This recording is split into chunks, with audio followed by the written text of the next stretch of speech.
call this meeting of the Perryton Independent School District to order. Let the record show that a quorum of board members are present and that this meeting has been duly called and that notice of this meeting has been posted in accordance with Texas Open Meeting Act, Texas Government Code, Chapter 551. Please bow with me for a word of prayer. Our gracious Heavenly Father, we just thank you for letting us gather here today and go over the business of Perryton ISD, and we ask that you give us the wisdom to make the best decisions for Perryton ISD. In Christ's name we pray. Amen. Amen.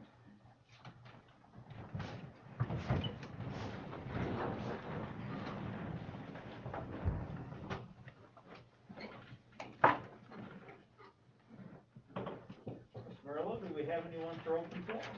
Hey, did everybody turn on their microphones? I've got mine Yeah, on. we're all on. Sorry. Okay, next on the agenda before executive session, we have an update from all aboard transportation. How y'all doing this evening? I know most of you. My name's Chesley Poche, maintenance director with our board. I don't know if anybody don't have my card or number. Just kind of give everybody an update. Give me one second. Yes, sir. And since Ralph's not with us, what we've done is kind of split it up. There's myself, I've been doing this over 30 years, and whereas Ralph and I did about 16 years. Thanks, sir. You got one? Yeah, I did. You got me. And, I mean, our plan is, from our CEO down, to continue to do business every day and take care of our customers and make sure you're getting what you need. Out here, I was gonna get Tyler to come with me. Most of you know him, he's been here. Both of his parents are in the hospital, and he's positive with COVID. So it's been a rough time. But anyway, I've been over on Young Bus Fleet. I think most of you got the information on the wheelchair bus that, or the 40 passenger that we're looking to make a wheelchair bus out of, because really right now, it's not getting used or utilized to its potential. I did visit with the driver today.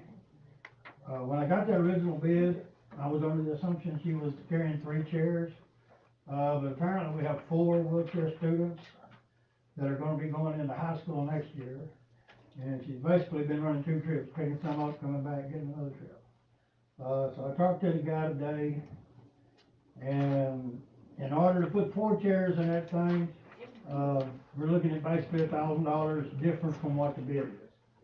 And I talked to him, I said, well, if y'all decide to do it, then we're going to, officially redo the bid and get it to you for a PO or whatever for that. He's talking to him today, and if y'all decide to do it, right now he's about 2 weeks out before he can start on it. Looking at 3 or 4 weeks. I mean, it's a lot of labor involved.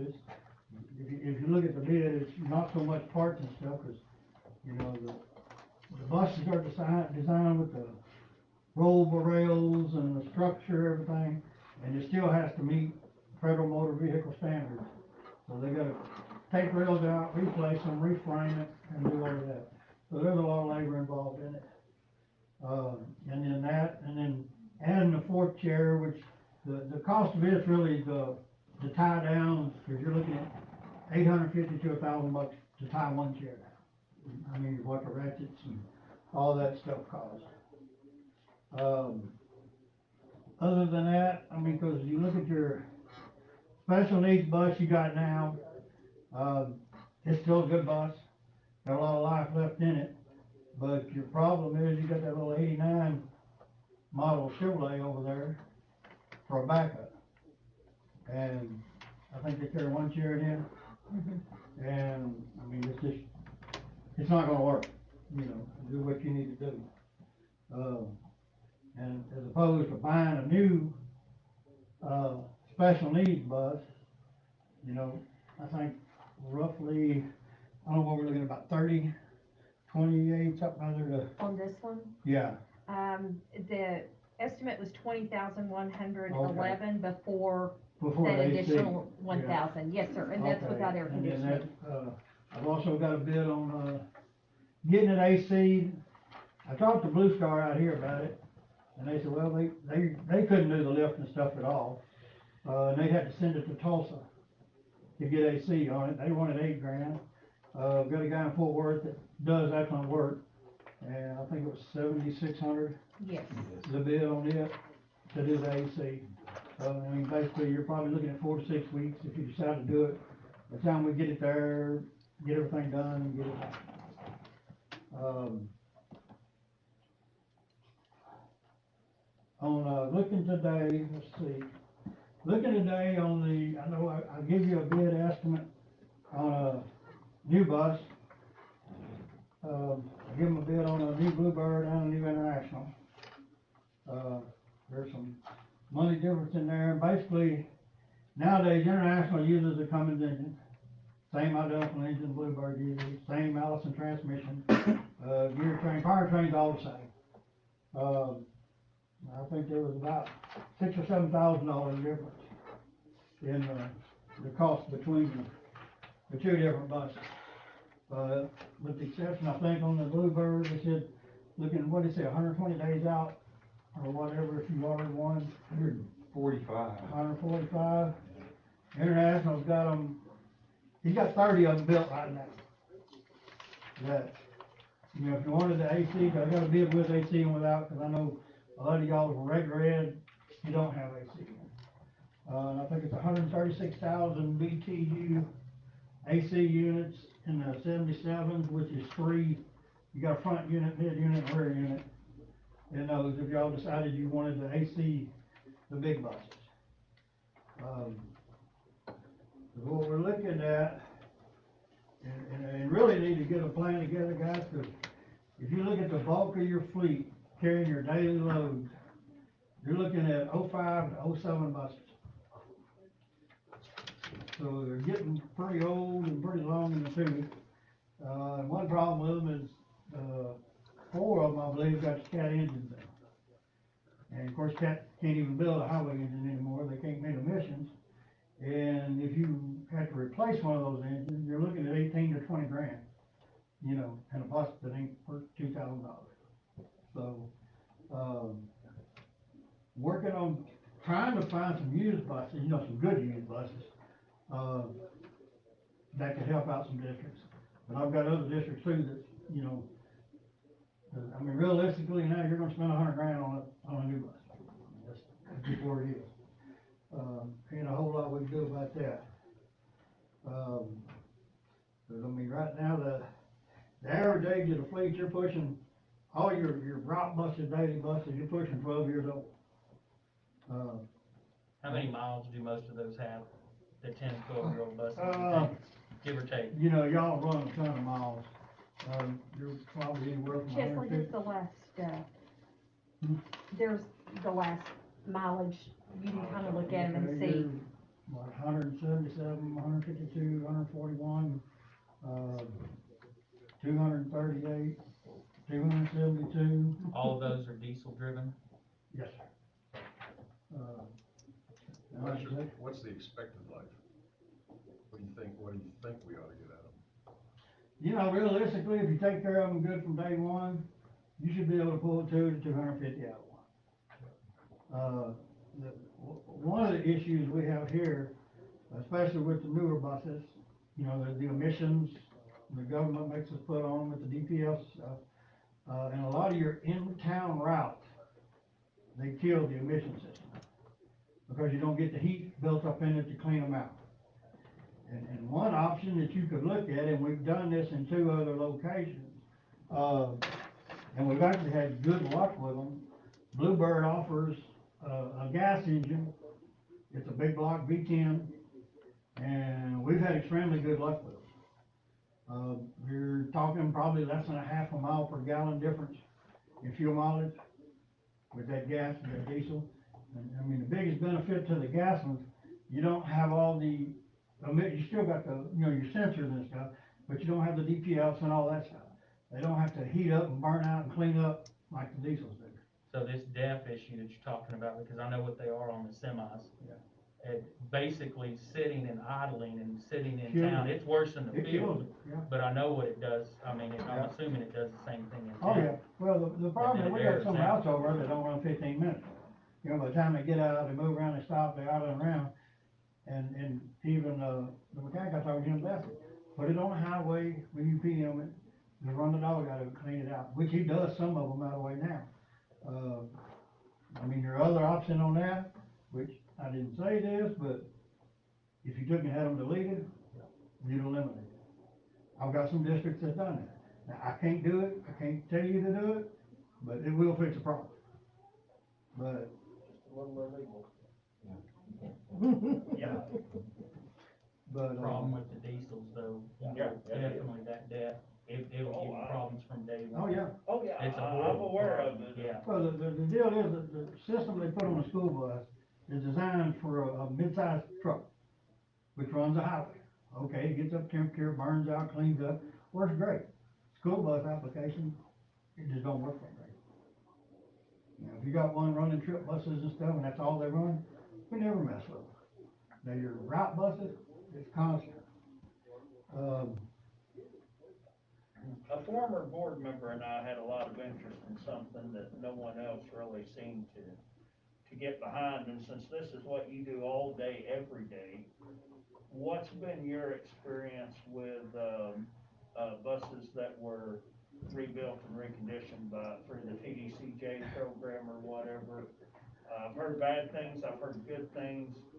I You know, know we were looking at about $60,000 a bus instead of $100,000. What are your thoughts? I have had some of those where districts have done them.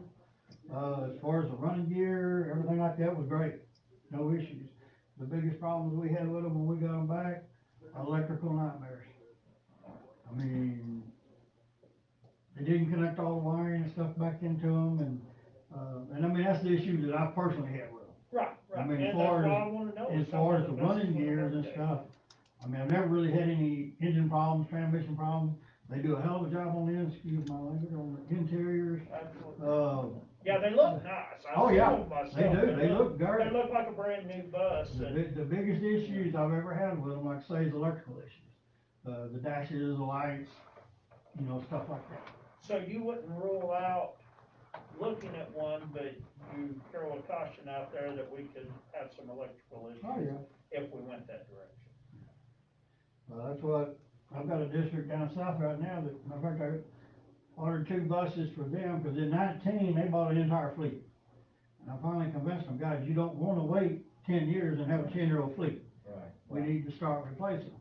So I'm rolling 2 of their buses out now, replacing 2 of them, and I got people jumping all over me wanting to buy them buses. As a matter of fact, right now, I've got the district some great prices on people wanting them, and even international wants them for trade-ins. But, you know yourself, if you sell something outright, you're gonna get more out of it, you are trading it in. Yes, sir. So tell me the idea you had earlier of buying a bus with a few miles, very few miles on it, and a couple years old. How does that drop the price? At the rate right now, about everything I'm seeing, you take, we figure about $10,000 a year off price, 10,000 a year? you know, and, so if you got a, you know, $100,000 bus and it's a year old, 2 years old, 3 years old, whatever, you know, with low miles. Now, if the miles are running way up there, yeah, then you gotta kinda look at it. But, cause like the one I'm selling right now, they both of them got less than 26,000 miles on them. That's what I'm talking, something You like know. 20,000. So, still warranty and stuff left on them, so they're in good shape. Okay. But, no, I'm not opposed to, as a matter of fact, as long as I've been doing this, I'd rather have a bus 2 years old than I would a brand new one. Yeah, Cause I've had fleets, all brand new buses, they will kill you. I mean, just trying to keep up with them. But I really like to sit down and talk to you about a replacement plan.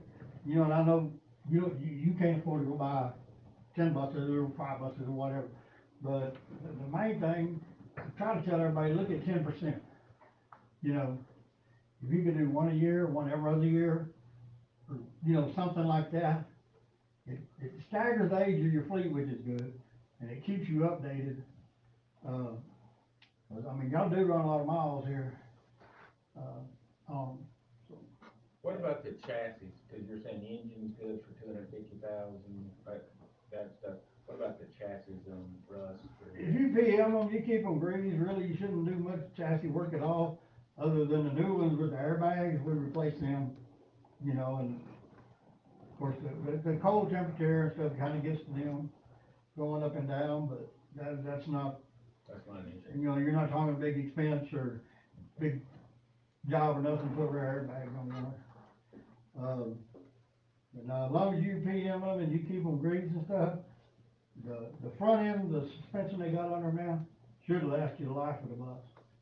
I mean, you shouldn't have an issue with it.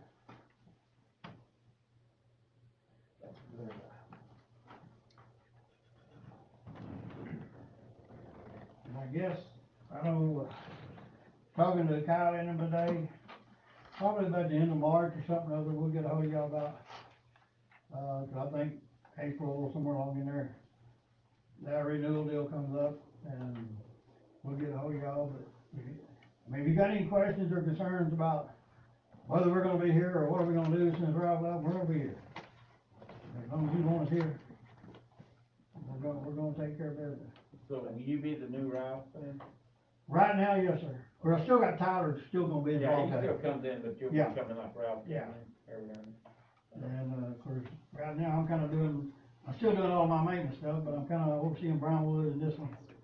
And, mainly, I was just more familiar with them, cause I helped set this one up and kinda do them. Of course, Tyler's a great help, doing stuff, and he's still gonna be involved in it. Okay. But. Chesley, would you talk about the buses we have that are old and not used? Oh, okay, yeah, I left that down on my desk, I'm sorry, but, Tyler has been through the fleet, we got one, two, three, four, and you're looking at, 238,000, 182, with major issues, you got a 97, a 99, an 89, and then a 2001, that we really need to get moved out of the way. There's major issues with all of them. Yes, sir, and they don't use them at all, they don't need them. They're sitting over there in the yard. I don't know if you got a place we can put on to set up an auction, I mean, or whatever. Why you were could- we holding on to them? I can't answer you We that. just never, They were here when I got. we just never addressed that need to move on from them. Well, and I think up until this past year, when, things have slowed down and we haven't done as much transportation, they were used maybe from time to time. Yeah. Or as a spare bus, but with everything cut back like it has been, they're more in the way than they're. Yeah, than because anything. it is tight, we're trying to move buses around. What's the market for used buses like that? I can tell you nothing. I saw one that Or takes close to it, yeah. Now, if you Are any put, of those buses, if you put them in an auction, you'd be damn lucky to get 2,000, 2,500 at the most. would any of those buses be good candidates to have completely rebuilt if we decided to do one of those through the TDCJ program, even if we just did one bus? Let me talk to Tyler about that, cause I mean, the integral stuff, he knows more, he's been there day to day doing it than what I do. And I hate a boss that answers questions that I gotta fix. I've been doing that for a long time. I mean, I certainly wouldn't wanna do it if we didn't do it Yeah. inside out, new engine, new transmission, the whole 9 yards. But what you gotta look at is is the year models of these things. Yeah, 97, 01, you still got a 99. used bus. Depending on what you put into it, you're not gonna gain the value of the bus. Right. It is what it is at that age. So, it's kinda like if you got an old car, it don't matter how much you put into it, it's still, that's what it's worth, One reason these gentlemen were suggesting we buy a 77 passenger bus, it's larger, we can, of course, haul more students on it, especially if it's 3 seat belts to a seat instead of 2 like the last one we bought. And there might be a possibility, of course, cutting down on time and maybe cutting down on True. making 2 trips instead of 1. And if we can start setting up a system where we can buy one ever so often, then eventually we might even be able to cut out a route, which would help. I was talking to Mandy one day, she feels like, especially the double trips are making. I mean, Yeah. we can eliminate that with a bigger capacity bus. As opposed to, I think the majority of y'all's are all 59s. So, And every bus makes 2 trips, morning and evening, to deliver students, because they won't fit on one. Is this on our rural routes, or is this local, like just In in town? town. in In town, town. but even, both of the bids I got on the new buses were, the 77 was actually, I think it's 76 when they went, they all got 3 seat belts in them now, so you basically lose a passenger out of them like that. With 3 seat belts, but it is what it is on that.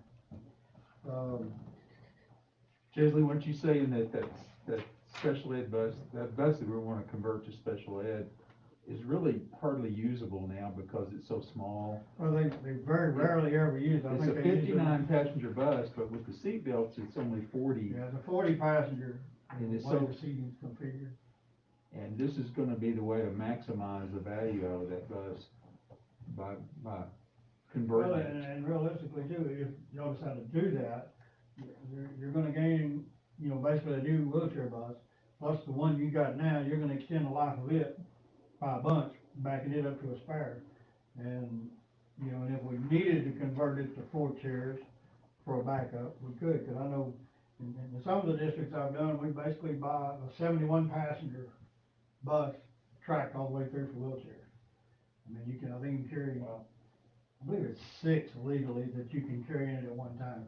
But especially when you get into the time of the year where they got Special Olympics and trips going with wheelchair kids, I don't know if y'all compete in that or do that, but it helps in that stuff. I was actually going to ask, on the 59 passenger bus that you're recommending we convert to a 4 wheelchair bus, is there room to convert that to a 6 wheelchair bus, or would it not be long enough? Just Oh, you thinking about could. future needs. I think the lady told me, I think she's got 11 walk-ons. She has quite a few, Well, they have to have enough I don't seats in think they there all to, load at one time. for the For other all students, others, yes, for yeah. the non-wheelchair students. I mean, But So she- that would probably be overkill to go with the I 6 think wheelchair. so. I think she told me the other day she had 8 students going into high school next year, and 4 of them are wheelchair students. And the way we do it now is they kind of, rotate starting times and pickup times, so she doesn't have to take them all at one time to every campus. But with them all being at high school next year, they're all going to have to be there at the same At the time. same time. Yes, ma'am. Okay. And that air conditioning is just about a necessity for it. It is But a special necessity. needs, yeah, For special needs kids. I don't think legally you can even run a special needs bus anymore without it. She, Now, regular ed you can, but, special needs. yeah, on talking with her, 76. 7,600. Well, Bluebird wanted 8, the other one I found wanted 76, so she does have students who, from time to time have seizures, and the air conditioning is necessary when special needs. that occurs. Yeah, we don't wanna do a special needs bus without AC. Right. It's not a good situation. And I would think too, if we're even thinking about considering something on a bus, 77 passenger, and it's gonna be in town use, then I think we need to stay away from the diesel. Go to gas. And go to a gas. We don't want those kind of problems with these.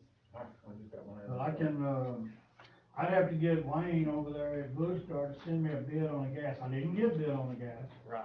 Now, I could get a bid on the Gas International, but I'm gonna tell you this, they use a big block GM in the International.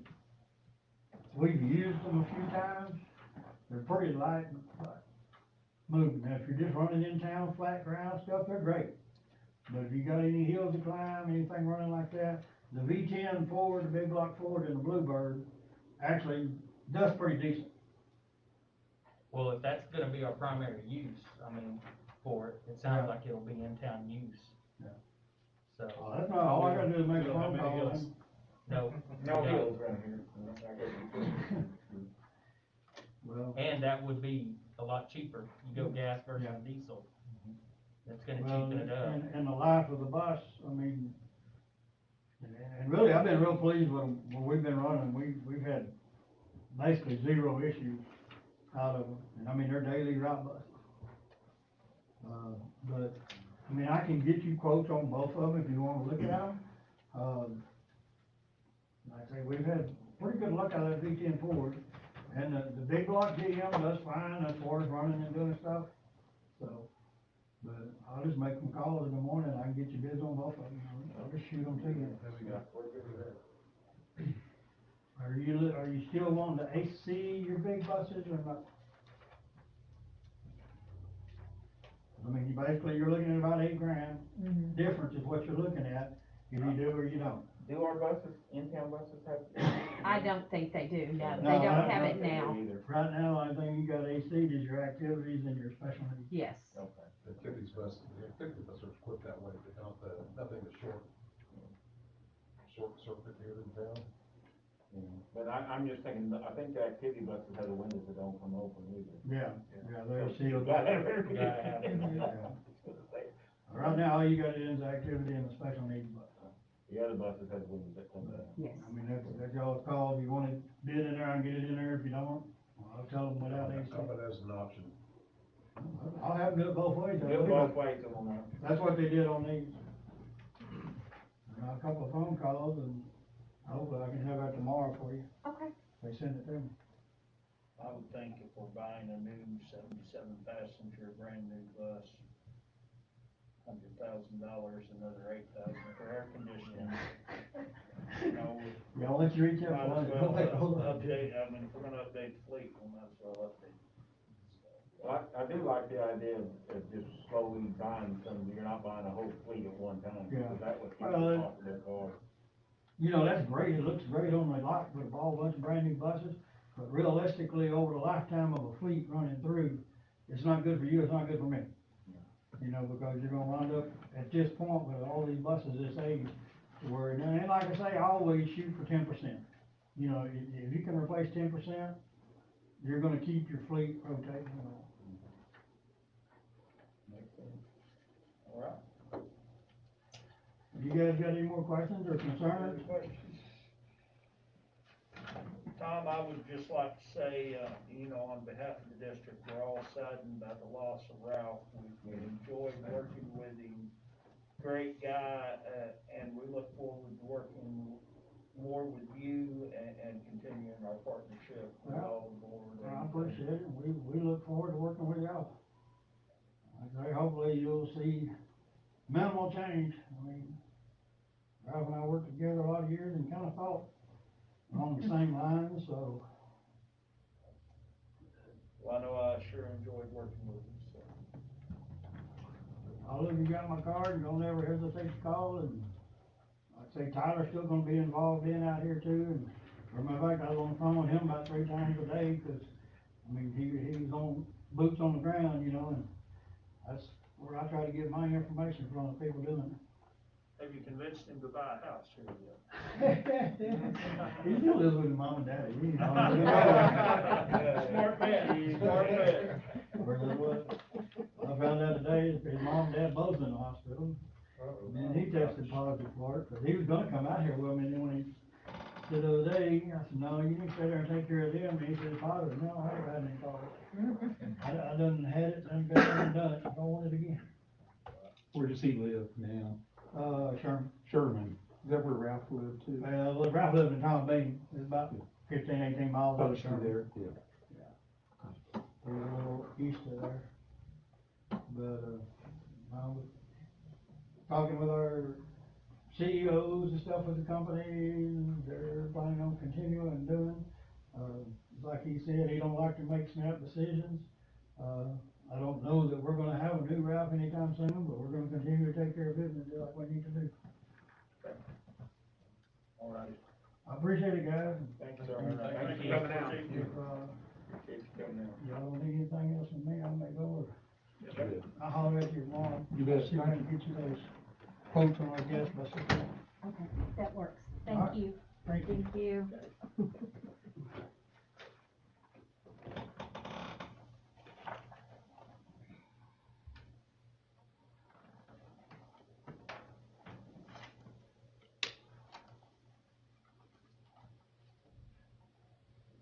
All right.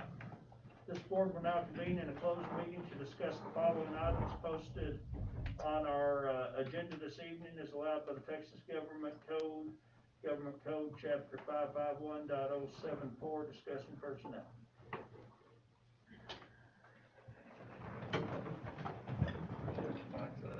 Who's gonna be the secretary? Yeah, I saw that guy. Okay, explain it. I call this meeting back to order. About 7:30. Okay, up next on the agenda, we have the superintendent's report, with the only thing being, or the first thing being student and staff recognition. Mr. Morales? Yeah, just so I don't forget, I wanted to give a staff recognition. Dent Felix was rated 16 champion of the year 2021. This is the Elementary Principals Association, Region 16, and, you know, we just need to celebrate Dent and give a compliment for that. So I did want to make sure that, and that will be on our website. We haven't got it on there yet, but we will get that on the website. And then the next student, just in case y'all don't know, because y'all don't know faces, you have Mr. Munoz and his wife. If you have not seen him or met him yet, our band director, and he's got recognition for his students, so. A couple of weeks ago, we had our UIL solo and ensemble contest, and the neat thing about it is that every one of our students received the first division. And we also had a few students, and I'll go through and recognize them that may qualify for state also.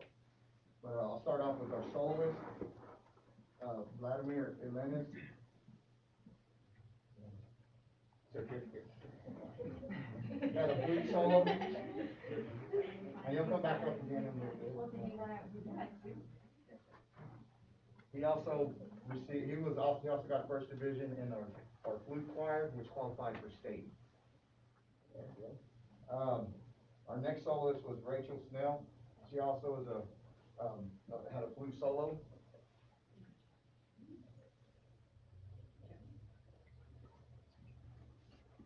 Our next soloist, he's not here right now, but Ethan Enriquez, he had a trumpet solo. Next soloist was Ramsey Martinez, and she's not here either, but she played tuba. She had a tuba solo. Okay, and our next soloist is Gabrielle Estes, and she played a class 1 solo, and she played it by memory, so she qualified for state. And she also qualified for state in the flute choir. And she also made the all-region band. She made the top band, the honor band, and then she tried out for the area band, and she was 6th chair in area. Put her just 3 chairs out of being in the state band in that competition. Our next group, we had a clarinet quartet, and the members of that quartet are Jennifer Castro, and they qualify for state also.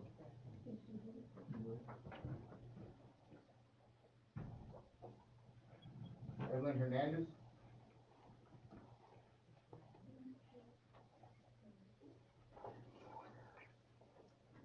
Serena Harrington.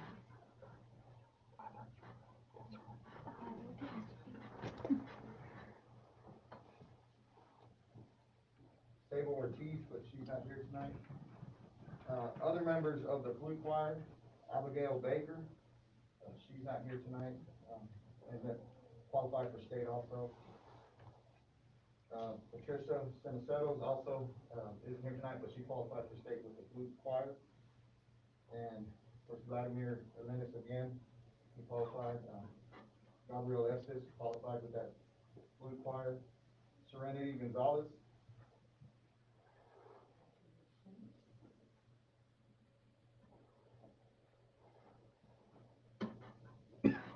Paula Trejo, she was also in the blue choir.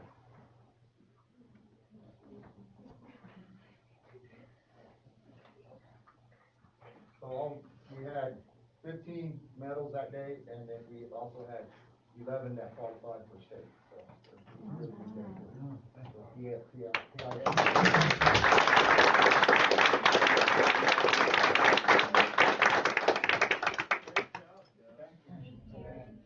Appreciate y'all representing. Thank you. Perryton Thanks so for well. coming.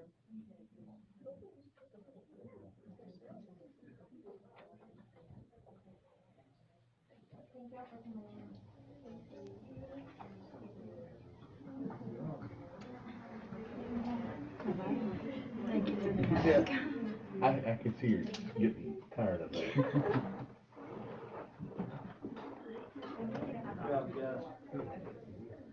And we got Mr. Harris. Gonna tell us a little bit about. Every year, about 50,000 music students across the state audition for the all-state organizations, which is band, jazz band, orchestra, the mariachi ensemble that I didn't know about. Uh-oh, Bigger thing. And then, and choir. And 1,800, about 1,800 or so, make that organization. So that puts, Jacob in the top 3% of, music students in the state of Texas. And so he, was, second chair in our region, our area, and then they joined with other areas. So, he made Texas All-State Small School Mixed Choir. And unfortunately, due to COVID and all that, they are not gonna have a choir concert, in San Antonio. And he did get to do that last year. This is a repeat for him. Once is outstanding and two is just phenomenal, repeat. So, Jacob Schollenberger is to be commended for his hard work during such, we had to sing in virtual auditions, and that was, a task in itself, but, he weathered that, and he's just a phenomenal music student and just a phenomenal young man, so.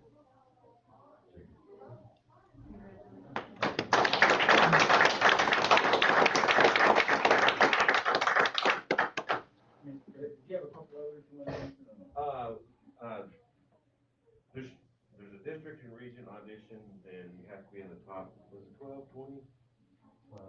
12, and then there's those same 12 go on audition at the pre-area audition, and they have to be in the top 8, and then those 8 go to the area audition, and you have to be in the top 7 of the area. And so Pablo Perez and Tiana Hill were in the, also auditioned for the All-State Choir at the area round, but they fell just a little bit short, but we were proud of them. Also, Tiana is a freshman, a move-in for us, and so we're excited about what she'll do. Unfortunately, Jacob's a senior, Pablo's a senior, and I have a tremendous senior class, but those three do us a good job and have for several years, so. Thank you, Mr. Harris. Thank you very much. Oh. Yeah, better get a picture.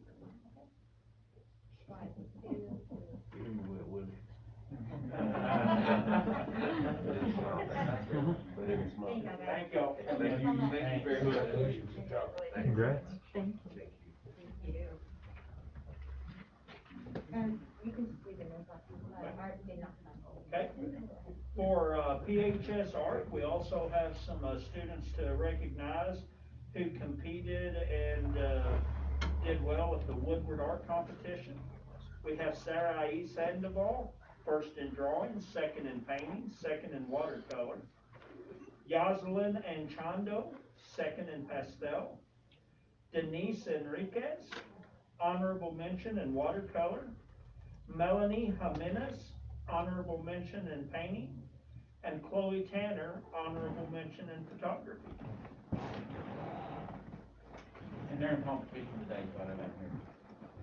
And we also have some students to recognize from PHS FCCLA, the Region 1 competition. And I believe all of these students advanced to state. So, and their projects were Katie Tarango, Power of One. Kayla Charez and Abby Vargas, Domestic Violence Awareness. Evelyn Camacho and Katie Montez, Stress Management. Melissa Ramos, Cupcake Presentation. Chloe Tanner, Career Investigation. Alexis Rodriguez and Isabella Hansen, Feeding the Hungry. Yuri Rodriguez, Repurposed Design. Jasmine Olivas, Repurposed Design. Melanie Jimenez and Diana Jimenez, Nutrition and Wellness. Yasmin Gallardo, Honorable Mention. Emily Rodriguez, completed Region Officer duties. And then we have 35 girls who have qualified to compete at the regional meet March 6th. Our 34 lifters qualified is more than any other 4A school in the state. The following are those that qualified. And I'm going to skip the weight divisions and just read the names. Celine Nyman, Jr. Ingrid Ars, Jr. Carolina Holguin, Jr. Isabel Navarrete, Senior. Brianna Cortez, Jr. Delia Becerril, Jr. Melissa Ramos, Senior. Yuri Rodriguez, Freshman. Daniela Salcido, Jr. Evelyn Becerril, Jr. Jackie Ramirez, Freshman.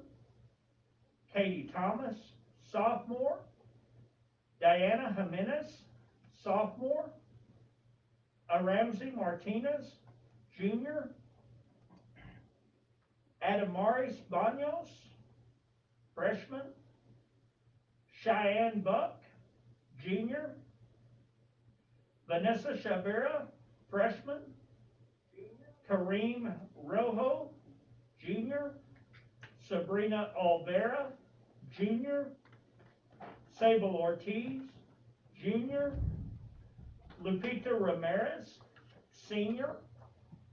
Nubia Gonzalez, Sophomore. Maria Francia, Sophomore.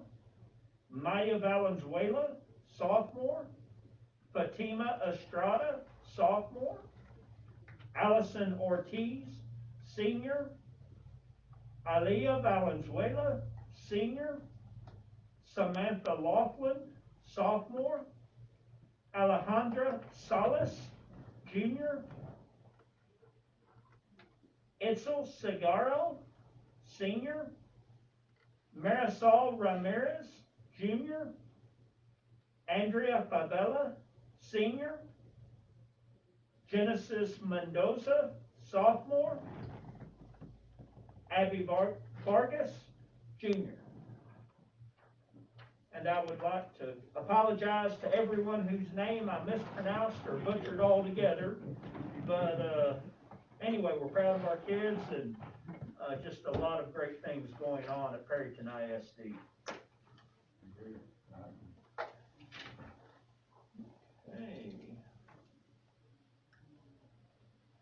Okay, moving on. We're doing campus reports before financials? Okay.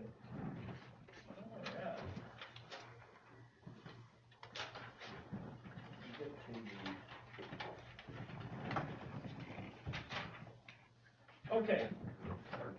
There was a few that were missing, so we should have a transcript, copy in front of you. Right here. Oh, underneath. Underneath here. Okay, we'll just go in order that they're in here. Perryton High School. Jeremy here? No. No. Okay. So nothing to Mr. add to that. Sproul is gone on family issues with his family, so Okay. he's not here. Okay. All right. Lady Pena Martin, Ms. You Wilson? forget to add something. We for shade, and those got put up about 2 weeks ago. Perfect timing. Yes, right before the snow. I've been able to use them for a walking day and a half. But they look really good, and we got them with those ESSER grant funds, so that's the thing I'm missing. All right, Thank you. any questions for Ms. Wilson? Okay. Perryton Tender, Mr. Felix? Nothing bad. Nothing to add, any questions for Mr. Felix? Congratulations, Mr. Felix. Thank Quite you. an honor, and we're proud of you. Appreciate it.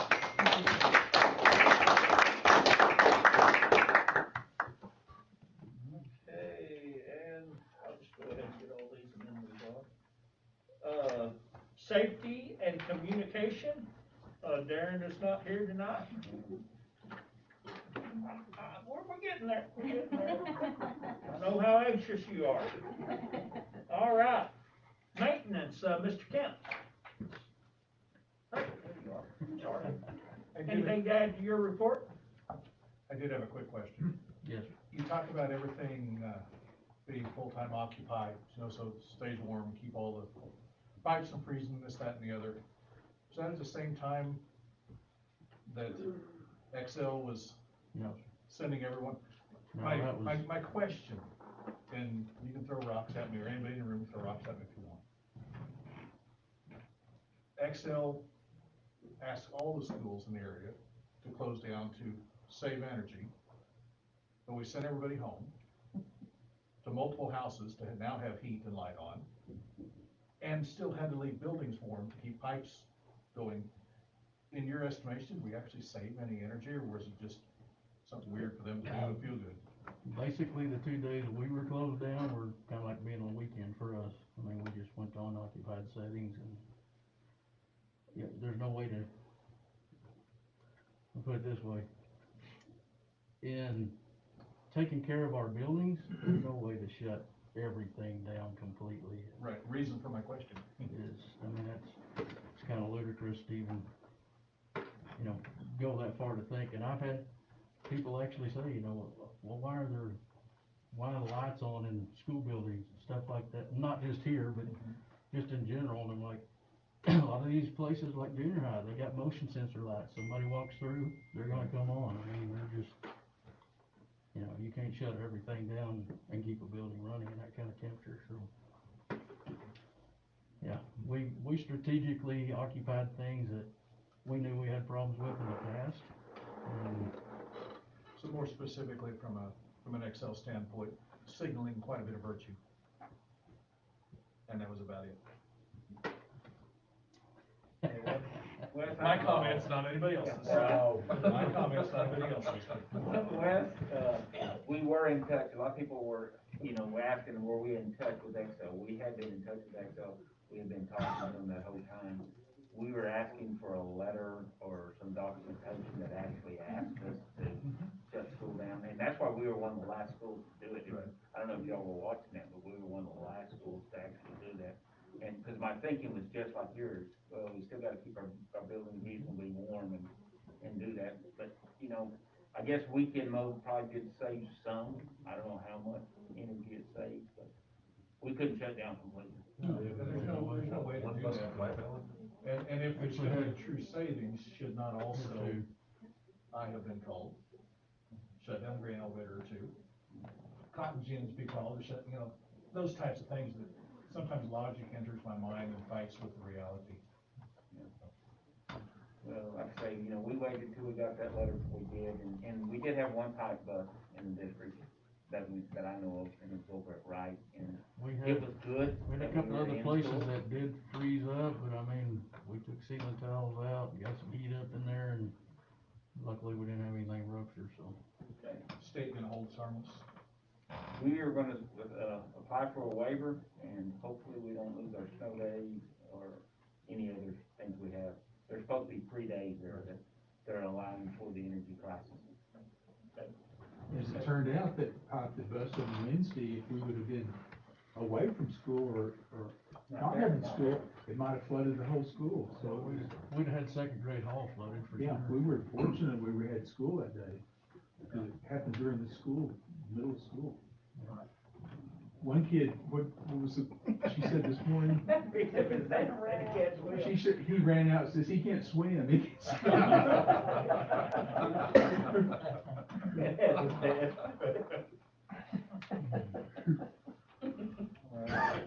Okay. Thank you, Mr. Kemp. Technology report, Mr. Throgmorton, anything to add to your report? Oh, there's, like, we got testing going big time right now, but, and really cool things coming down the pipe, but nothing else to add this time. Thank you for spending 26 cents. Yeah. That sounded way better. There's, in addition to the 26 cents, and I went ahead and bought 10 because, but the freight was $11. Holy cow. Okay. Perryton Food Service, Ms. Walker.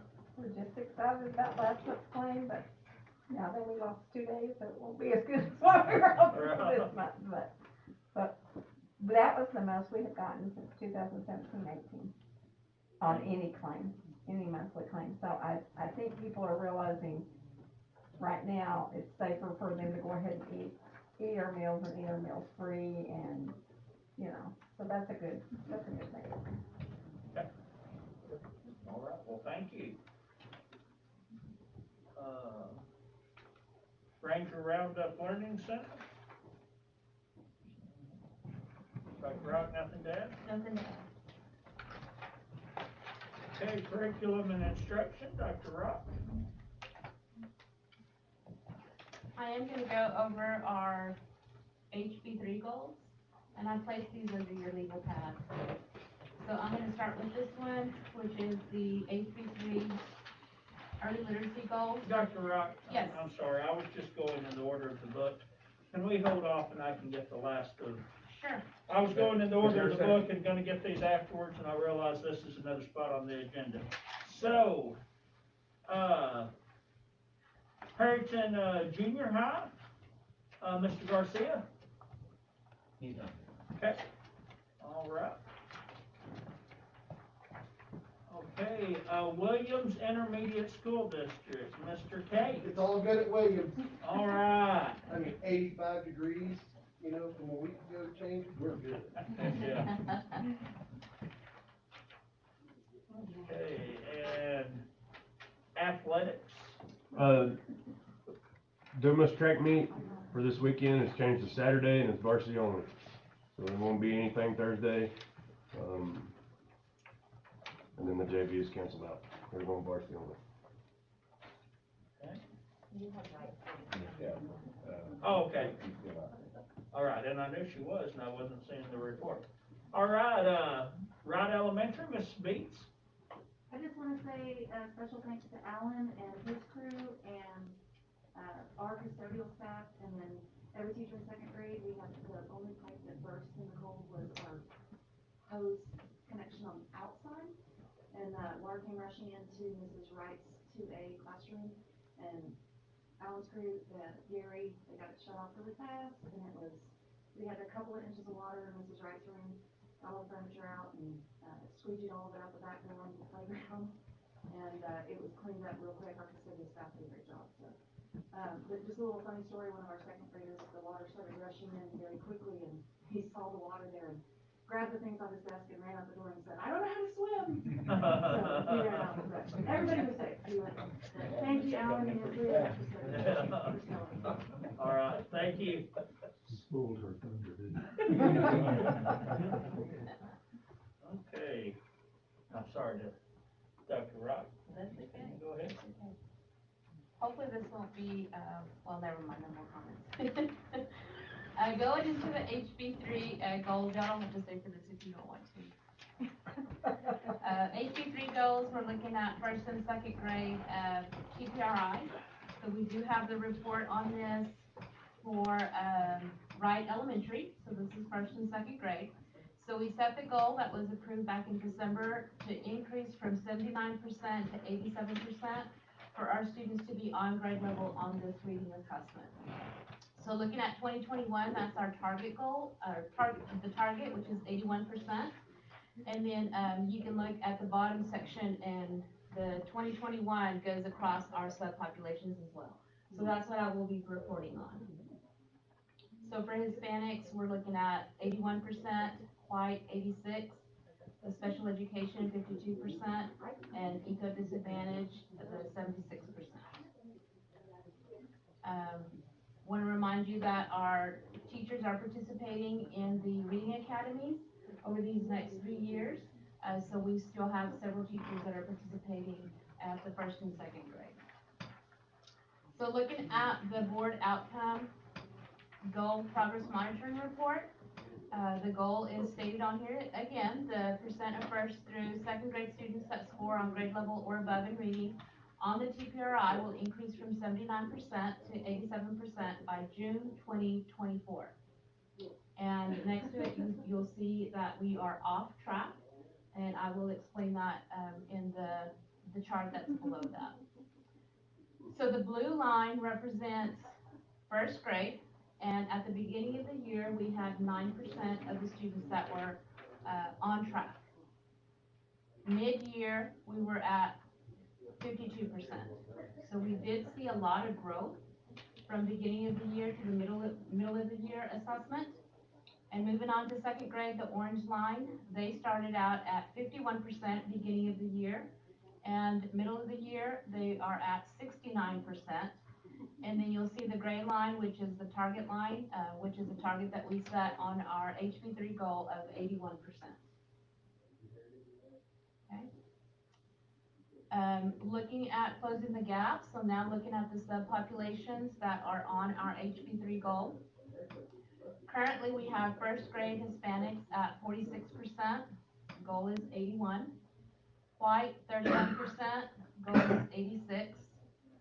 Going across to special ed, 22% is the current percentage, and the goal is 52%. Eco disadvantaged, 43%, and the goal is 76%. And I added an additional line because last year they were not tested for end of year. So our last end of year that we have is for 2019. And that overall percentage was at 79%. That's how we came up with the percentages, is based on the 2019. So during that year, they ended at 77%, 82% going across the subpopulation, special ed 50%, and the eco disadvantaged at 74%. Historically, we see an increase of 6 to 7 points between middle of the year to end of year. That's why we have indicated that we are off track. Because looking at the middle of the year, 69 for 2nd grade and 52 for 1st grade, we would not be hitting the targets based on the historical data. Is it possible to reach that target? Of course, it is possible. I do want to mention that TEA has just published a report that overall there is a 6-month gap due to COVID and all the issues that we've had with quarantines and everything going on with that. So visiting with Mrs. Beats, she reported that there were 160 students reported in these percentages in 1st grade and 138 in 2nd grade. In 1st grade, their interventions are based on teaching guided reading lessons in the classrooms. Most of the teachers are teaching guided reading lessons. They have a SMART program. It's a reading program that's going to be re-examined to ensure implementation with fidelity. And they also have an AR program that they are running side by side as well with that SMART reading program. In 2nd grade, they received the resource of Really Great Reading this year at the request of the campus. We implemented at 2nd and 3rd grade. The interventionists were already using Really Great Reading for intervention for the pull-out programs, so it's the same resources that they're using, just different components. One of them's using one component, the interventionists are using a different component, but it's still under the Really Great Reading. During intervention time, the teachers are also spiraling the low mastery skills and small group instruction on a daily basis. And then an additional resource that they're using is Read Naturally to support the students.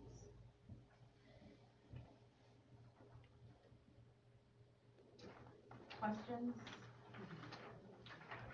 So you're saying right now we're at 69% with the 2nd grade and 52% with the 1st grade?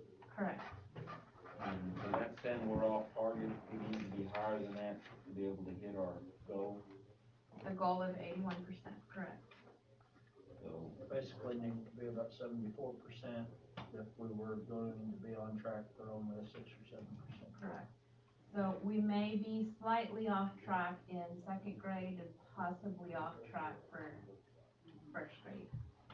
And if I heard you right, I'm gonna add to something that I thought I heard you say, and talk about especially the 9 on first grade to start the year is following 8 or 9 weeks that we did very little in the springtime. Right. You know, is not that probably the biggest issue here, is our starting point was so low? Right. Yeah, I think the COVID affected it. I think it's probably the lowest, Ms. Beach, you would say, in first grade that we've ever had, 9%. Had we started at a 40, 50%, Correct. it'd probably be a whole, with the same type of, that's a tremendous trajectory though, to go from 9 to 10. Yes. I mean, holy cow, that's Yes. pretty darn good. Yes. I mean, if we can get that again this next half. Yeah. Right. We'll be back. Partying like it's 2024. There you go. Are you happy with the path we're on at this point? Yes, I mean, I think it shows the growth that they've been able to accomplish with, you know, missing days and kids being in quarantine. Probably need to work on just the instructional part as far as the fidelity, implementation with fidelity. And that's something that we've discussed, you know, Ms. Beats and I discussed today as well, and they're looking at re-examining some of the structures that they have in place as well. Okay. All right, any other questions for Dr. Rock? Okay. Moving on to the CFO, Mr. Cobb. First is our disbursements report. It starts on page 1920. The checks written for the month of February to date is on pages 1 through 11 there. And then on our complete disbursements list for the month of January is starts on page 32. So those go from pages 1 through 29. There. Then our financial report starts next. Is our cash position and book balance report starts on page 61, 62. Total cash position there, you can see that the summary there, 415, 174. Our general operating funds, our book balance, 10,916,234 includes CDs of 10,765,000, and the schedule of those CDs is on page 64 there attached. Interest and sinking funds of 844,614 includes CDs of 844,613. They're on page 66. We did make our semi-annual interest payment on our bonded debt on February 12th, so we got that all done, and then we reinvested the balance into CDs that will go to August. Cafeteria funds of 30,968. Special education funds of 175,594 includes CDs of 150,000. They're on page 69. Activity funds of 385,822. CDs that are scheduled at 335,992.60. Attached on page 71. Ranger Roundup, 9,801.62. They're on 72.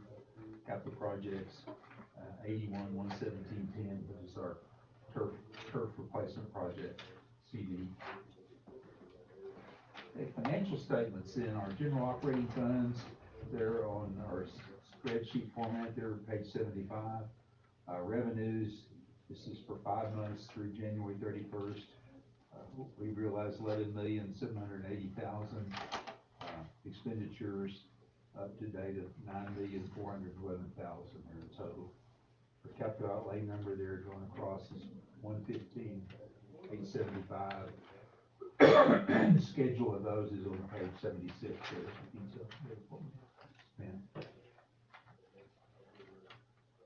We haven't amended our budget yet this year, so this is still the original budget that we adopted, 22,127,693 estimated revenues and expenditures of the same number there on page 80. We're in good shape in all our functions so far. Food service revenues of 307,174 and expenditures of 472,881.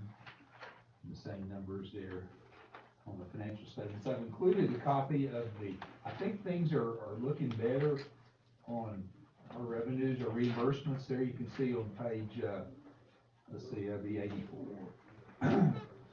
Ms. Walker said something about our claim, but this is our claim that we received for January and February, which was 93,306.93, which is substantially better than what we had been in the past. So if this keeps up and these rates and reimbursements are coming on, we should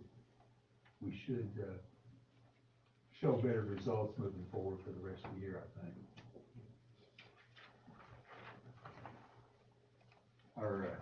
And then the summer feeding program, I've been including those in there. We have no transactions in those yet at all. Our debt service funds, revenues, 673,702, and as of January 31st, no expenditures. And capital projects fund, no transactions, basically. Still have that CD there. Ranger Roundup, revenues of 118,561, and I've included the detail there of those amounts there, and expenditures of 197,276, including the detail of those expenditures by count, so you can see those totals there. It's looking better than last year, but we're still obviously not making a profit. But I think their enrollment's up, obviously, and so I think it's looking better. Yeah, we have room for about 30 more students, Okay, next I've got some special items in there for y'all to look at too. One of the things that I do have to do every year, I have to file this continuing disclosure deal on our bonded debts. And a part of that is an annual report that I do. And this first page is on page 98. We're gonna let you do that, Doug, after you retire too. Okay. I sort of got it down. Yeah, and you enjoy it, Oh, yeah. I've got formulas built into these things that just make it, calculates itself already.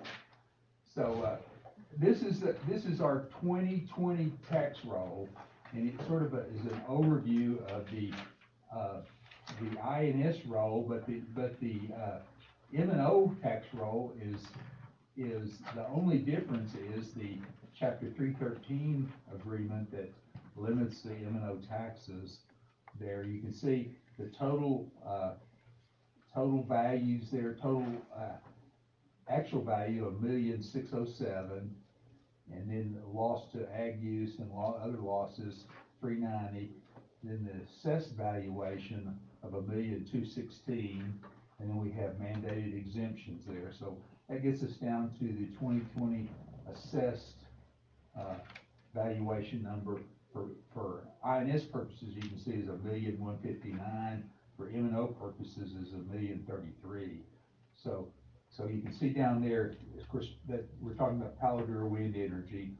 Their valuation for INS is $136,000 plus, and for M&O purposes, it's $10 million. So basically, that's our differences between the two rolls.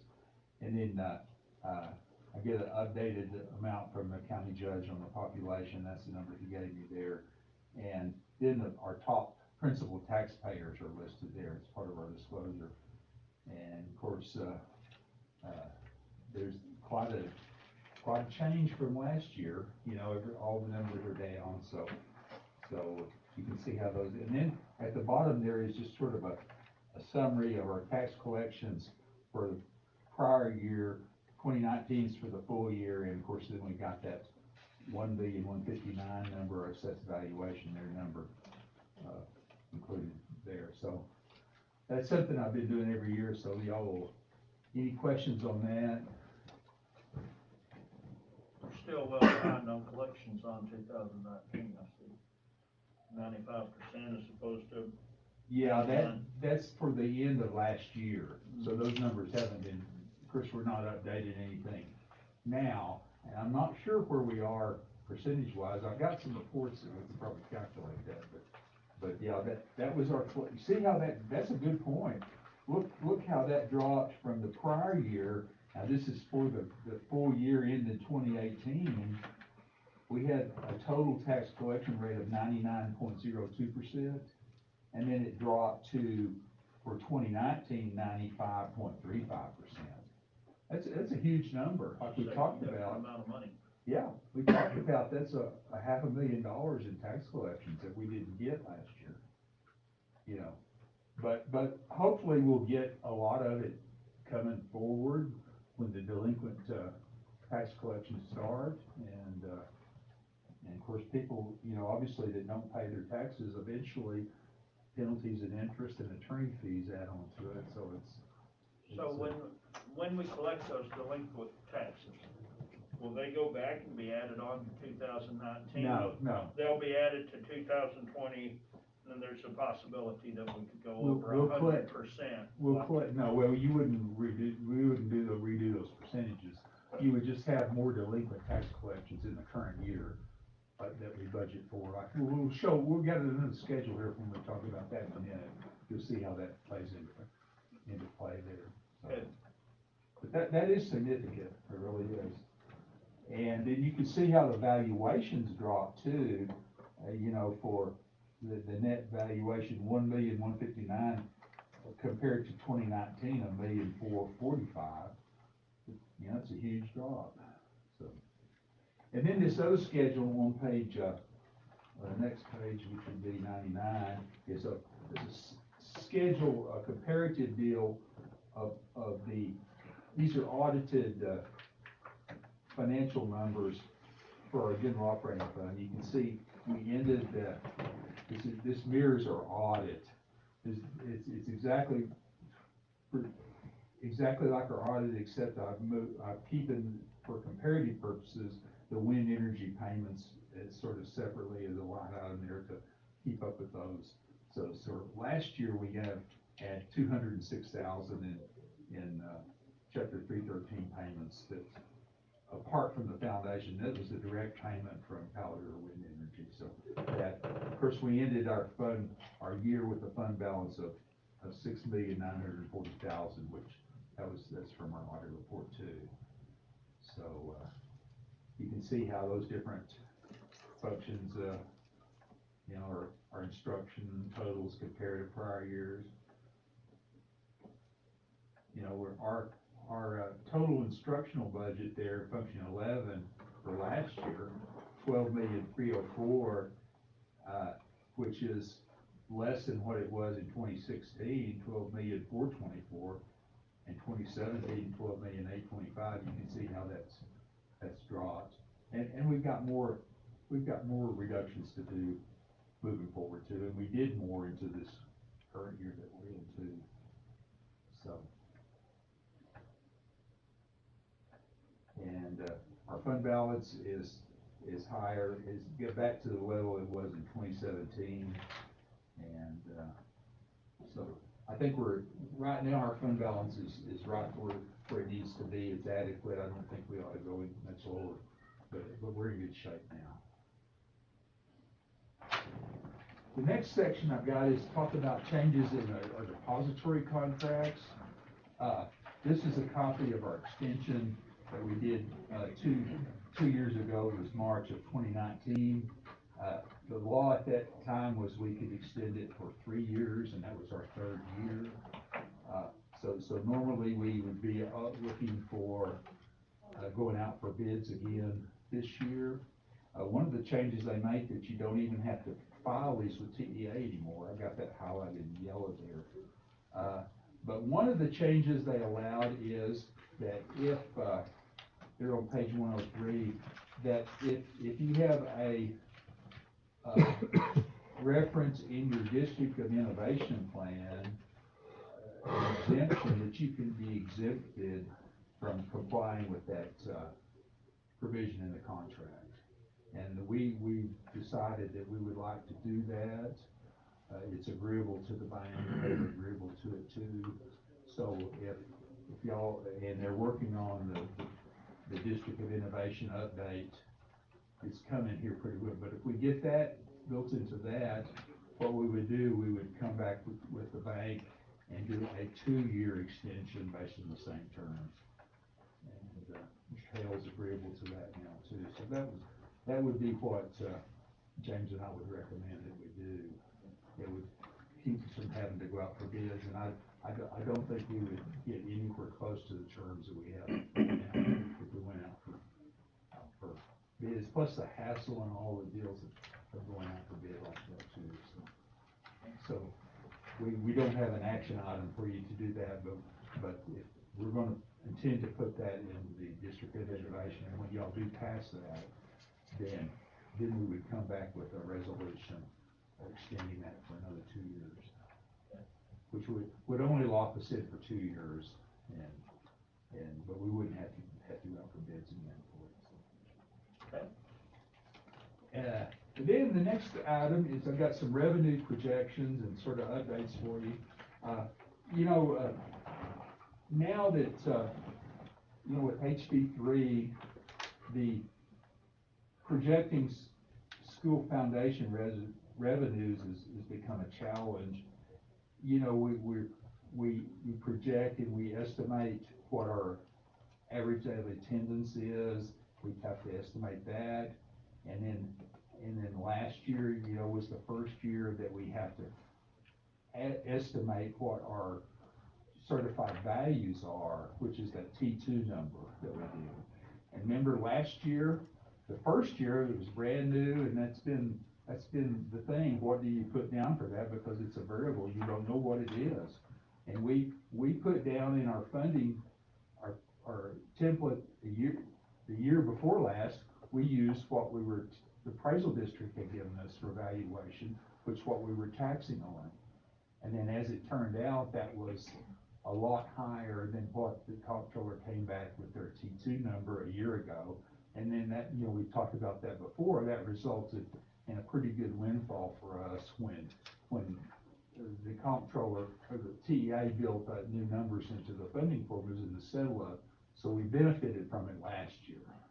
Okay, this year, remember back when we had our meeting in early August, we as a group was wooling around what to discount that number, and we had advice from the service center that we reduced it 12%. This is the schedule that we based it on. This is on page 10, 100 and what's the 104, whatever that page is. And see, appraisal district came back with a $1,033,000. We based our tax collections there, and our foundation revenue there in the middle, I've got it sort of shaded there. Is that $1 million with a B? Yes. Thank you. Yeah, the $9,042,125 is the foundation revenue based on this set of criteria and everything. But in the end of January, the comptroller came out with their certain valuation certified property roll, and there's a copy of it right there for you. And that this number on the next page is a number that plugs in there is $1,019,486.77, which is the T2 number for last year. So that's the number that TEA is going to be using the settlement. So, okay, I've updated this spreadsheet here on the next page there. I've got those changes in yellow. And so down there, the actual T2 there on the bottom, the actual T2 for the budget should have been a 7.7% reduction instead of a 12% reduction, which gets it down to that 1,019,486, 1,019,486 number there. And then you plug those numbers in there, and then the foundation revenue becomes for, at 2025 ADA, 8,544,000.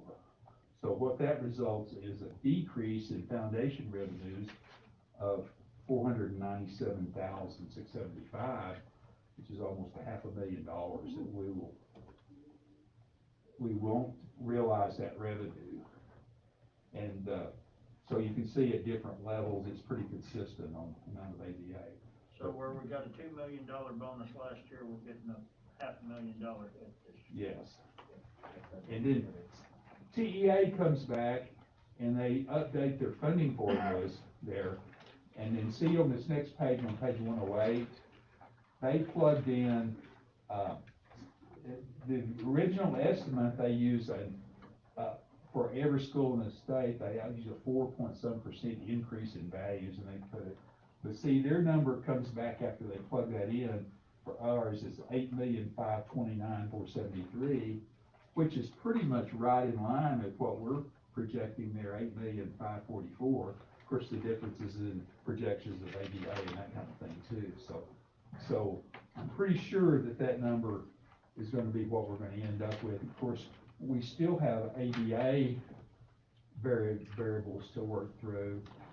Here's a copy of our ADA for the first semester. This is on, that would be on page 109.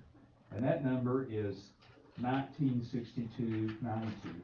And the current law is that TEA will grant waivers for the first, I guess, 6 weeks or so. Hold harmless. Hold harmless, yeah. So we're sort of locked in the prior years, but there could be, there's a movement that says we're going to get that for the full year.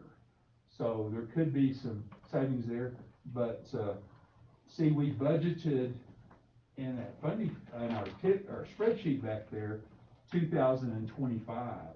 So we're a little bit high on ADA on 2025 versus 1962. So we're going to take a little bit of a hickey there, but depending on what the state does with the hold harmless, we should be okay.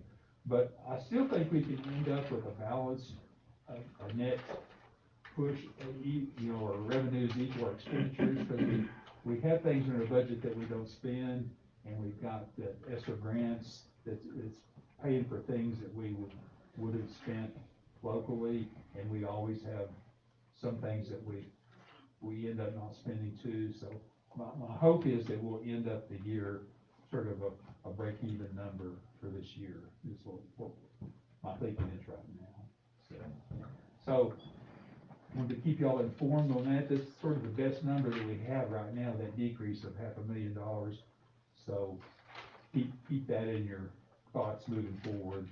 We just don't. Decrease of, is that a $2.5 million swing, or is it It's a decrease in what we budgeted for revenues of about $500,000. It's money that we budgeted on, built our budget on, but we did not, will not ultimately realize. Well, approximately. And there's a little email there on state funding. I give a little bit about some of the talking about the T2 numbers and the property value studies in there. I put that in there too. And the ADA hold harmless there is on page 112 there. It's a DA from a lady at Tasbo that sends updates and stuff like that. So. And guys, I was on Zoom with Ken King this morning, and they're really pushing for this ADA hold harmless for the whole year. So I'm hoping that they can get that passed, so that we use 3-year numbers rather than this year's actual numbers. You talked to King. It just points out that, we need more students, and we need the students we have to attend. That boils down. And leading right into that is our enrollment report. And that would be on page 113. Our enrollment number for, this is January of 2088, I guess, and compared to a year ago, 2021-98. So you see a decrease of about 100 compared to opening day of 2,174 there, or 2,105, 2105.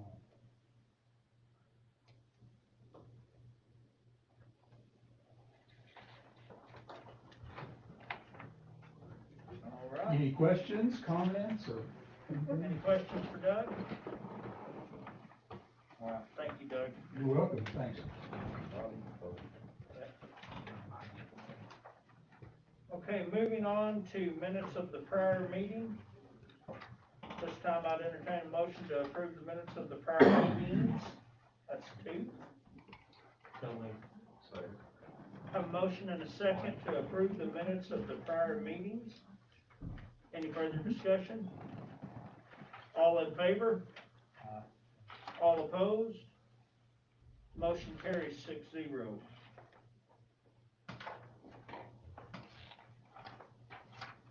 Okay. Mr. Morales, discussion and possible action on certified administrator contracts. District calendar. District calendar. Oh, sorry. I need that. Okay. Sorry. Approved Perryton ISD district calendar 2021-2022. Yeah, guys, if you look at that calendar, the calendar committee met, Ms. Bees, she's sitting over there, she kind of worked through that. Darren sent out a draft A and a draft B. The other draft, basically, the only difference were 3 days for Thanksgiving, and this draft is a full week of Thanksgiving. Tiffany did a great job with this calendar, by the way, and I thank her for time and effort. Sure. And, the staff voted 80% of 160 staffers. Yeah, approximately 160 staffers, responded to the email, and a little over 80%, chose this particular calendar. So 80% of the staff thought this was the best calendar. So that's what we're asking you to approve. This shows back to 6-week periods rather than 9s? Right, I'm glad you, thank you for catching that, Wes. I did visit with every campus, and asked them about that, and most campuses, the high school was definitely for the 6 weeks because of UIL and all the public conferences. But every other campus said really it did make a difference for us. We really don't care, and I talked to Tiffany's campus also, so, and Reed's right there, his campus was good with it also, so. It really does make that difference. It didn't matter to them, so we're going back to 6 weeks. If it makes it easier for the high school, everybody was in favor of it. Thanks for asking.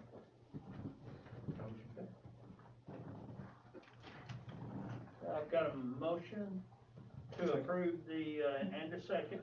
Got a motion and a second to approve the school calendar as presented. Any further discussion? All in favor? All opposed? Motion carries 6-0.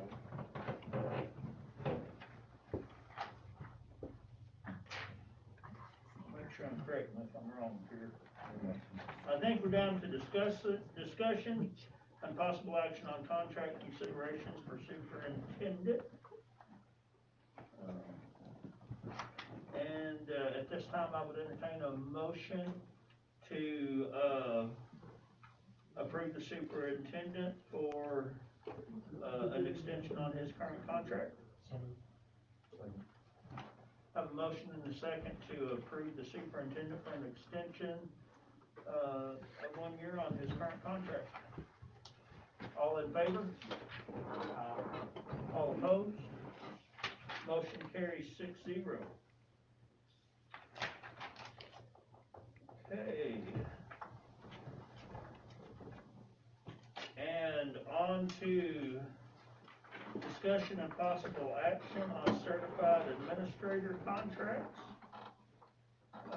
What is your recommendation, Mr. Morales? I'm gonna go ahead and read these off. Assistant Superintendent, Dr. Maria Gomez Rock, Principal Ross Sproul, Principal Ashley Wilson, Principal Reed Tate, Principal Tiffany Beek, Principal Dent Felix, Assistant Principal Jamie Sloan, Assistant Principal Dual Language Coordinator Sonia Para, SSA Director Mary Nine, and Athletic Director Kurt Habather. I recommend that the board approve this list of Chapter 21 contracts as presented. Okay, I don't see Kurt Havertz on this current list. She gave you a new one. We have a new one there, okay. Got you. Okay.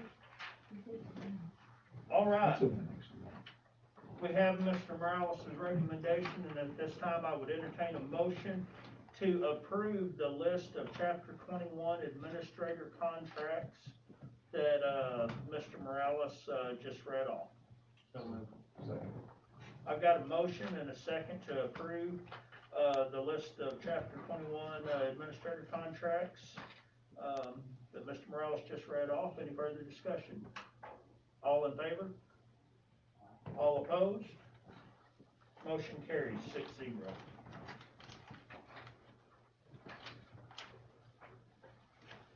Okay. Next on the agenda, we have discussion and possible action on approving a list of non-Chapter 21 contract positions for 2021-2022 school year. Mr. Morales, what is your recommendation? I recommend that we approve, the Chief Financial Officer, Director of Maintenance, Director of Community and Safety, Director of Food Service, Director of Technology, and Director of Daycare. Okay. This time I have a recommendation to approve the list of non-Chapter 21 contracts that Mr. Morales just read off. Do I have a motion? Have a motion. Do I have a second? Second. Have a motion and a second to approve the list of non-Chapter 21 contracts as stated by Mr. Morales. Any further discussion? All in favor? All opposed? Motion carries 6-0.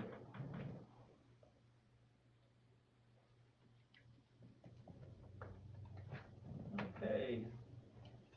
Discussion and possible action on non-certified administrator contracts. Mr. Morales, what is your recommendation? My recommendation, again, it's the same positions, but, Chief Financial Officer Doug Powell, Director of Maintenance Alan Kemp, Communications Safety Dan Clark, Food Service Shelley Walker, Technology Rob Morton, and, Director of Daycare Monica Rodriguez. I recommend that we approve those people for those positions. Why do we have to vote on this twice? So that local quality of tax requires us to approve those positions. Approve those positions first. We do it every year, so we have to approve that list for non-Chapter 21. So we're just approving that list first, and then we approve those actual contracts. With the names. Yeah, I asked her the same thing. Okay. Alrighty. At this time, I would entertain a motion to approve the non-certified administrator contracts as stated by Mr. Morales. I have a motion and I have a second. Any further discussion? All in favor? All opposed? Motion carries 6-0. Okay, next on the agenda, we have policy update 116, Mr. Morales. Okay, guys, this is the newest update that is out. All we really do is we put this in your board book, so you have time to look at it and review it before the next board meeting, so you can have the questions. Again, when I say that, guys, make sure that you look at the local. It's only 5 or 6. Yeah, which are really Everything else good. is legal. Yeah, the legal is a lot in there, but the local are the ones that we can actually adjust and change, so those will be the ones I'll explain to you next board meeting in the board meeting. Okay. All right, so no action at this time. Okay, consideration and possible action on proposed special education bus conversion, purchase of a 77-passenger school bus. I think it's obvious that we don't have all the information to vote on that at this time. I guess we will, table that to a future meeting. You could consider the special ed bus separately From the new bus. the new bus. I think the first one is the special ed bus, Yes. right? The Conversion. first one is the adjusting of the bus that we have now and turning it into a special ed bus. For the price that he put in there, what was it, 21,000 plus almost 76 for the air conditioning. I think he added $1,000 to it. Yeah, oh, yeah, for the And make it four four, he deals. did say there. So what is the bid again, Mr. Morales, on just the special education bus? Total is probably gonna be. $20,111.66 plus $1,000. Yeah. Plus 7,600. Plus 7,600 for plus the air 76. conditioning. And his recommendation was that we do put the air conditioning there. Yes, in there I think more. he said it was pretty much Mandatory for a special ed bus. So it's true. So do we need a hard number and wait on it till next month, or can we, consider the special ed bus right now, or? Cause you also said an additional about $1,000 on changing it from a 2-person to a 4-person and. Yeah, add from 3 to 4 3 to 4, yeah. stalls. I think you could vote on that. If y'all wanna do it or not. It would include obviously we'd have to do a budget amendment. Yeah, that's what I said, this would be a budget amendment, and so would be if you bought a brand new bus. It'd be a budget amendment also. That's my- So can we approve it up to a purchase amount? Yeah. And then have the budget amendment up at a third? Yeah. So what was the total again, 20 what? 21,176.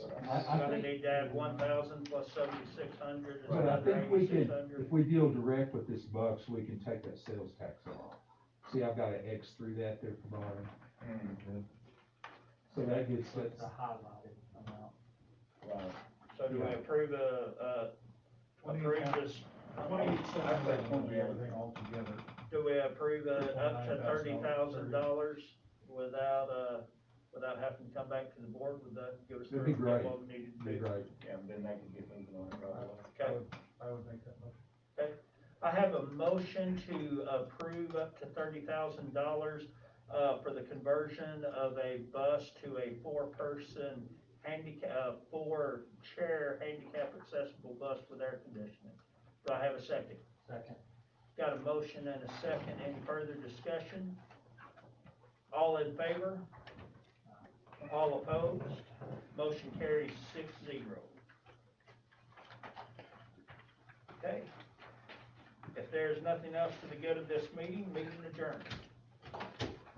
Mr. Felix, I did not run off, I need to talk Rotary Club to you.